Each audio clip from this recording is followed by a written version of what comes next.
Hi friends, എല്ലാവർക്കും എൻ്റെ വീഡിയോയിലേക്ക് സ്വാഗതം.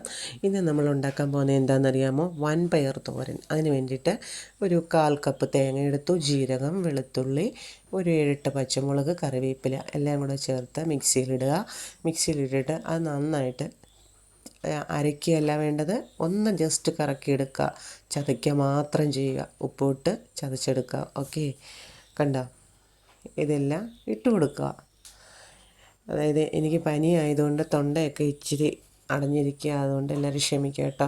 പാനടപ്പി വെച്ചു, ചൂടായി, കടുക് പൊട്ടിച്ചു, വറ്റൽമുളക് ഇട്ട് കൊടുത്തു.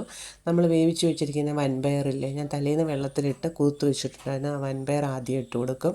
അതൊന്ന് ചെറുതായിട്ട് വഴറ്റിയതിന് ശേഷമാണ് ഞാൻ ഈ അരച്ച് വെച്ചിരിക്കുന്ന കൂട്ട് ഇതിലേക്ക് ഇട്ട് കൊടുക്കുന്നത്. ചിലർ വൻപയറും ഈ പറഞ്ഞതുപോലെ ചെയ്യും. ഞാനൊക്കെ നേരത്തെ ചെയ്തിരുന്നത് ആദ്യം ആ തേങ്ങ അരച്ച് വെച്ചിരിക്കുന്ന പീര വഴറ്റിയിട്ട് അതിലേക്കായിരുന്നു ഇട്ട് കൊടുത്തുകൊണ്ടിരുന്നത്. ജസ്റ്റ് പയർ വെന്തതുകൊണ്ട് ഒരുപാട് നേരം അടച്ചു വെക്കേണ്ട കാര്യമൊന്നുമില്ല. പെട്ടെന്ന് ആവിയിൽ വെന്ത് കിട്ടും. നിങ്ങൾ ഇതുപോലെ ട്രൈ ചെയ്ത് നോക്കണേ. ശരീരത്തിന് ഗുണം ചെയ്യുന്ന ഏറ്റവും നല്ല ഔഷധ ഗുണമുള്ള ഒരു പയർവർഗ്ഗത്തിൽപ്പെട്ട ഇനമാണ് വൻപയർ. പ്രോട്ടീൻ ഏറ്റവും ധാരാളം അടങ്ങിയ വൻപയർ വെറുതെ വേണമെങ്കിലും പുഴുങ്ങി തിന്നാം, ബ്രേക്ക്ഫാസ്റ്റായിട്ട് തിന്നാം, വൈകിട്ട് സ്നാക്സായിട്ട് ഉപയോഗിക്കാം, കഞ്ഞിക്ക് ഉപയോഗിക്കാം, ചോറിന് ഉപയോഗിക്കാം. എങ്ങനെ വേണമെങ്കിലും നമുക്ക് ഇത് ചെയ്ത് നോക്കാവുന്നതേ ഉള്ളൂ. നിങ്ങളും ട്രൈ ചെയ്ത് നോക്കണേ. ഇഷ്ടപ്പെട്ടാൽ ലൈക്ക് ചെയ്യുക, ഷെയർ ചെയ്യുക, സബ്സ്ക്രൈബ് ചെയ്യണേ. താങ്ക്